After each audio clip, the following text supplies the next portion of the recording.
नमस्कार दोस्तों, मैं चंदन गुप्ता आपके अपने YouTube चैनल इंग्लिश वाला में आप सभी का स्वागत है। दोस्तों, यदि आप बिहार बोर्ड से इंटरमीडिएट का परीक्षा देना चाहते हैं तो आपको 100 नंबर का अंग्रेजी उसमें जरूर होगा और उस 100 नंबर के अंग्रेजी में ग्रामर के साथ साथ बुक से भी सवाल किया जाता है। और बुक से सवाल करने में जो है कि एक सेक्शन ये भी होता है कि उसमें लेखक का नाम पूछा जाता है। जो यदि अगर ऑब्जेक्टिव 100 नंबर का हुआ तो 10 नंबर का लेखक का नाम पूछेगा और ऑब्जेक्टिव यदि 60 नंबर का हुआ तो 5 नंबर का लेखक का नाम पूछेगा। और वो ऑब्जेक्टिव में नहीं होता है, वो सब्जेक्टिव में होता है। 100 नंबर में 10 नंबर का लेखक का नाम मैच करने के लिए देता है और जो है कि 60 नंबर का अगर ऑब्जेक्टिव दिया तो उसमें 5 नंबर का लेखक का नाम सब्जेक्टिव में देगा। तो इस वीडियो के माध्यम से हम लोग ये सीखेंगे, आपको इसमें प्रोज और पोएट्री के लेखक का नाम याद करना है। प्रोज और पोएट्री, प्रोज का मतलब कहानी होता है, पोएट्री का मतलब कविता होता है। तो इस वीडियो के माध्यम से हम लोग ये सीखेंगे कि प्रोज में लेखक का नाम कैसे याद किया जाए। तो सबसे पहले जो है कि हम आपको जो है एक शॉर्टकट जो तरीका होता है याद करने का वो बता रहे हैं, जो नॉर्मल तरीका होता है वो बता रहे हैं और उसके बाद एक हम ट्रिक भी बताएंगे, जिस ट्रिक के माध्यम से आप आसानी से सभी लेखक का नाम बिल्कुल कुछ ही सेकंड में आप याद कर लीजिएगा। क्योंकि एग्जाम में लिखने के लिए नहीं आता है, एग्जाम में जो है कि मैच करने के लिए आता है। तो मैच करने में बस आपको लिखना नहीं है, स्पेलिंग से मतलब नहीं है, बस आपको मैच कर देना है। तो आइए इस वीडियो में हम लोग सीखते हैं सबसे पहले एक नॉर्मल तरीके से, फिर इसके ट्रिक के माध्यम से कैसे इसको बनाया जाए। इधर है चैप्टर का नाम है और इधर लेखक का नाम है। और एग्जाम में ये भी पूछता है कि ये जो जैसे इंडियन सिविलाइजेशन एंड कल्चर जो है एस्से है या स्पीच है या कॉमेडी है या ड्रामा है या क्या है, ऐसे भी ऑप्शन में देता है। ये ऑब्जेक्टिव में पूछेगा इधर वाला, तो उसको भी याद रखना है आपको। आइए इसको सीखते हैं कैसे इसको याद किया जाए। सबसे पहला है इंडियन सिविलाइजेशन एंड कल्चर। ये हम लोग प्रोज सेक्शन का पढ़ रहे हैं, इसके बाद पोएट्री सेक्शन का पढ़ना है। इंडियन सिविलाइजेशन एंड कल्चर, इसके लेखक है महात्मा गांधी और वो एस्से है। अगला है Bharat is my home, Bharat मेरा घर, इसके लेखक है डॉक्टर जाकिर हुसैन और ये स्पीच है। अगला है a pinch of snuff, a pinch of snuff, इसके लेखक है मनोहर मालवणकर, ये शॉर्ट स्टोरी है। उसके बाद है आई हैव ए ड्रीम, मेरा एक सपना है, इसके लेखक है मार्टिन लूथर किंग जूनियर और ये स्पीच है। अगला जो है ideas that have help Mankind, इसके लेखक है बर्टन रसेल। अगला जो है द आर्टिस्ट है, इसके लेखक है सीहा नोया, ये शॉर्ट स्टोरी है, एक जापानी बच्चे की कहानी है। अगला है अ चाइल्ड इज बॉर्न, इसके लेखक है जर्मिन ग्रियर, ये भी एस्से है। अगला है how free is the press, इसके लेखक है डोरोथी एल्सेयर्स, ये भी एस्से है। डोरोथी एल्सेयर्स, नाम को आप बार बार सुनिएगा, आपको याद हो जाएगा। अगला है द अर्थ, इसके लेखक है H.E. बेट्स, ये शॉर्ट स्टोरी है। अगला है अ मैरिज प्रपोजल, इसके लेखक है एंटन चेकोव और ये जो है कि कॉमेडी है। तो ये तो हो गया नॉर्मल तरीका कि आपको जो है कि रट कर याद करना है। और एक जो है अभी हम ट्रिक बताने जा रहे हैं। तो जो भी बच्चे तेज होते हैं वो तो आसानी से याद कर लेते हैं, लेकिन जो बच्चे जो है कि कमजोर होते हैं, एक्चुअली बिहार सरकार का ऐसा सिस्टम है कि मैट्रिक तक इंग्लिश कंपलसरी नहीं है, लेकिन इंटर में आने के बाद इंग्लिश कंपलसरी हो जाता है। तो जो बच्चे अंग्रेजी शुरू से नहीं पढ़ते हैं उनको रीडिंग करने में भी दिक्कत आता है। तो उन बच्चों के लिए ये ट्रिक जो है ना बिल्कुल ही काफी हेल्प करेगा कि आप आसानी से याद कर सके। तो आइए देखते हैं कि क्या ट्रिक है इसका। पहला जो है Indian civilisation and culture. Civilisation का मतलब सभ्यता होता है और कल्चर का मतलब संस्कृति होता है। तो आपको पता होगा कि भारत जब आजाद हुआ तो भारत के आजादी के बाद भारत की सभ्यता और संस्कृति बचाने में सबसे ज्यादा योगदान महात्मा गांधी का है। तो इस तरह से आप याद रखिएगा कि भारत की सभ्यता और संस्कृति बचाने में सबसे ज्यादा योगदान महात्मा गांधी का है। तो ये ऐसे याद रखिएगा। अगला जो है Bharat is my home, Bharat मेरा घर है, इसके लेखक है डॉक्टर जाकिर हुसैन। आपको नाम से ही पता चल रहा होगा इसमें हुसैन शब्द लगा है। हुसैन मतलब कि कोई मुस्लिम है।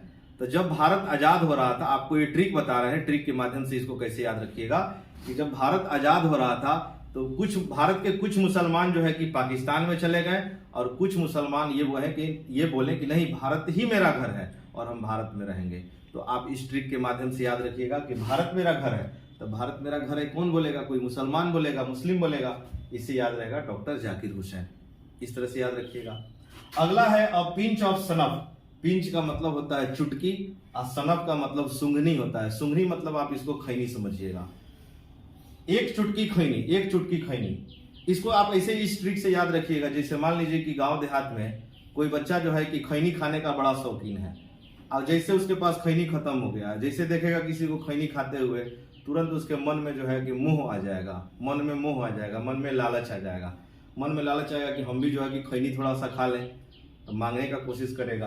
तो आप इससे याद रखिएगा। अच्छा, खैनी का बात है, मन को मोहेगा, मन को मोहेगा माने मनोहर मालगुनकर, मनोहर मालगुनकर। अगला है I have a dream. Dream का मतलब होता है सपना, ड्रीम का मतलब सपना होता है। तो एक बात बताइए, अगर आप सपना देखिएगा तो सपने में राजा बनने का देखिएगा कि भिखारी बनने का देखिएगा?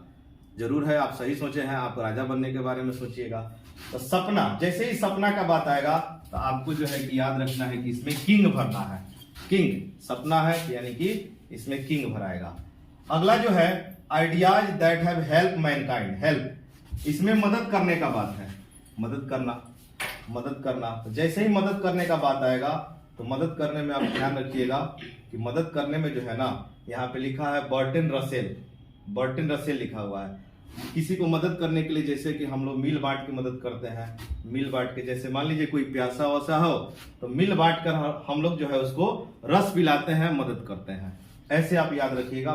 हेल्प बर्टन, बर्टन माने मिल बांट कर, रसेल यानी कि रस से याद करिएगा। अगला है द आर्टिस्ट। आर्टिस्ट माने कलाकार होता है, कलाकार। तो जैसे कलाकार लिखा है ना, तो आप देखे होइएगा फिल्म इंडस्ट्री में कि जितना भी जो कलाकार है सब नया नया कलाकार आया है, सब नया नया कलाकार। आप ऐसे याद रखिएगा। अच्छा, कलाकार का बात है मतलब सीखा नया, सीखा नया यानी कि नया नया, नया नया मतलब सीखा नया, ऐसे याद रखिएगा। अगला जो है a child is born. A child is born लिखा हुआ है, बोर्न, बोर्न इसका मतलब ये हुआ कि एक बच्चे का जन्म, एक बच्चे का जन्म, जन्म। इसके लेखक है जर्मिन ग्रियर। तो आप इसको ऐसे याद रखिएगा कि जैसे मान लीजिए किसी बच्चे का जन्म होता है, किसी बच्चे का जन्म होता है तो हम लोग जो है ना उस बच्चे को बहुत ही केयर करते हैं ताकि वो गिर उड़ ना सके, गिर ना सके। तो गिर से याद रखना है कि जर्मिन ग्रियर, जर्मिन ग्रियर। जो कमजोर बच्चे होते हैं, जो अच्छा से रीडिंग नहीं कर पाते हैं, वो पता चलता है कि ग्रियर को गिर करके पढ़ते हैं। तो आप ऐसे याद रखिएगा कि अच्छा बच्चे का जन्म हुआ है माने ग्रियर, ग्रियर माने गिर यानी कि जर्मिन ग्रियर, ऐसे याद रखना है। अगला है how free is the press. इसमें प्रेस लिखा हुआ है, प्रेस, प्रेस। हालांकि इस प्रेस का मतलब जैसे कि जो संपादन में अखबार अखबार छापने में होता है उसका यूज होता है, लेकिन हम लोग इसको ट्रिक के माध्यम से समझ रहे हैं। तो आप ऐसे याद रखिएगा how free the press. Press, press माने आयरन करने वाला। डोरोथी, जो अच्छा से रीडिंग नहीं करता है वो डोरोथी को पता चलता है कि धोती पढ़ लेता है, सियल को साड़ी पढ़ लेता है। तो आप ऐसे याद रखिएगा। अच्छा, प्रेस करने का बात है, धोती साड़ी, धोती साड़ी, इस तरह से आपके दिमाग में रहेगा। अगला है द अर्थ। अर्थ, अर्थ मतलब पृथ्वी होता है, पृथ्वी। तो जैसे ही पृथ्वी पर, पृथ्वी का बात आएगा तो आप ध्यान रखिएगा पृथ्वी, हम लोग बैठते कहाँ हैं, हम लोग कहाँ बैठते हैं, तब पृथ्वी पर बैठते हैं, पृथ्वी पर बैठते हैं। तो इस तरह से आपको याद रहेगा। एची बेड्स, बेड्स माने आप बैठना समझिएगा, बेड्स मतलब बैठना। तो लेखक इसका जो है अर्थ का लेखक एची बेड्स, बेड्स माने बैठना समझिएगा। अगला है अ मैरिज प्रपोजल। मैरिज मतलब शादी होता है, अब प्रपोजल का मतलब प्रस्ताव होता है, शादी का प्रस्ताव। इसके लेखक है एंटन चेकोव।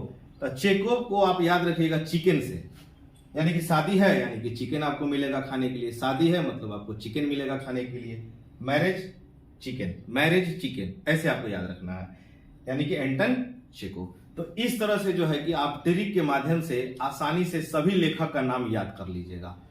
तो दोस्तों ये वीडियो आपको कैसा लगा हमको कमेंट के माध्यम से बताइए। अगर आपको अच्छा लगा हो, अगर इस ट्रिक से अगर आप याद कर ले रहे हैं आसानी से, तो हमें कमेंट, लाइक, शेयर, सब्सक्राइब जरूर करिए हमारे चैनल को और अपने दोस्तों में शेयर करिए। और जल्द ही जैसे ही इस पे जो है कि 100 लाइक कम से कम हो जाएगा तो इसका जो पोएट्री का जो सेक्शन होता है उसको जो है कैसे ट्रिक के माध्यम से आसानी से याद कर लिया जाएगा, अगले वीडियो में आप जो है इसको देखिएगा। तो अगर आपको वीडियो पसंद आया हो तो हमारे चैनल को सब्सक्राइब करिए। थैंक यू दोस्तों, जय हिंद।